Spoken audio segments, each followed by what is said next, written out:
subscribe now and press that bell icon. Never miss an update.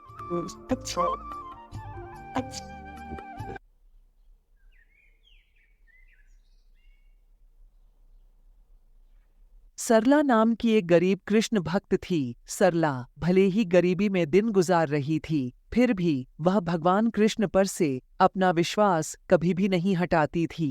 इसके जीवन में बहुत कठिनाइयां आईं। शादी के कुछ सालों बाद उसके पति राजेश का एक्सीडेंट हो गया, जिसमें उसका एक पैर खराब हो गया और वह चलने फिरने लायक नहीं रहा। सरला फिर भी भगवान कृष्ण का नाम लेकर अपने जीवन को चला रही थी। वह दिन रात भगवान कृष्ण की पूजा आरती करती और उसके बाद मेहनत मजदूरी के काम के लिए जाती। धीरे धीरे सरला की बेटी गीता बड़ी हुई। सरला को उसकी शादी की चिंता सताने लगी। उसके पास अपनी बेटी की शादी में देने के लिए कुछ भी नहीं था। जैसे जैसे गीता की शादी के दिन नजदीक आ रहे थे, वैसे वैसे सरला की चिंता बढ़ती जा रही थी।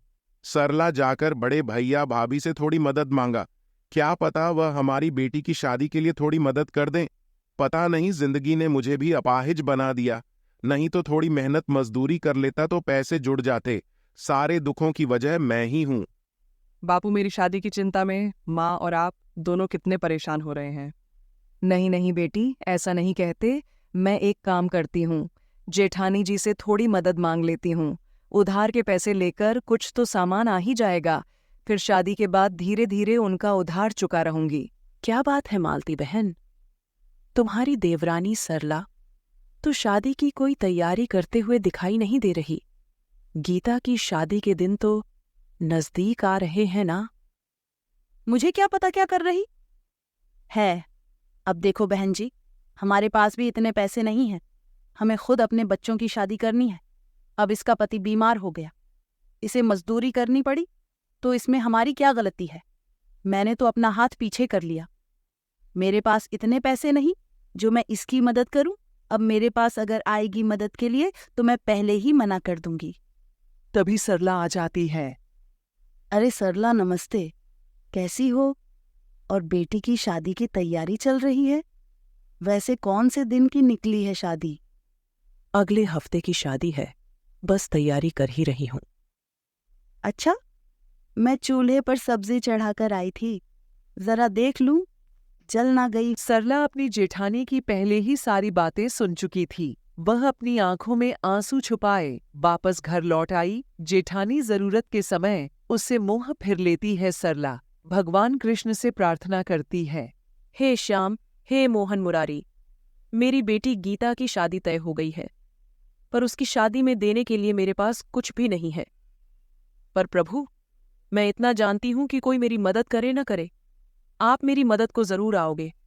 हे कृष्ण, हे श्याम, आप मेरी मदद को आओगे ना? मुझ भक्त को अपने दर्शन दोगे ना? मुझ पर अपनी कृपा करोगे ना? रात सरला को सपने में भगवान कृष्ण ने दर्शन दिए।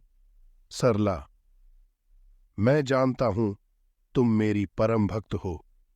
तुमने मुझे सच्चे हृदय से याद किया है। तुम मेरा दर्शन प्राप्त करना चाहती हो, इसलिए तुम्हें दर्शन देने के लिए कल मैं तुम्हारे घर आऊंगा। सरला जैसे ही आंखें खोलती है, उसका सपना टूट जाता है।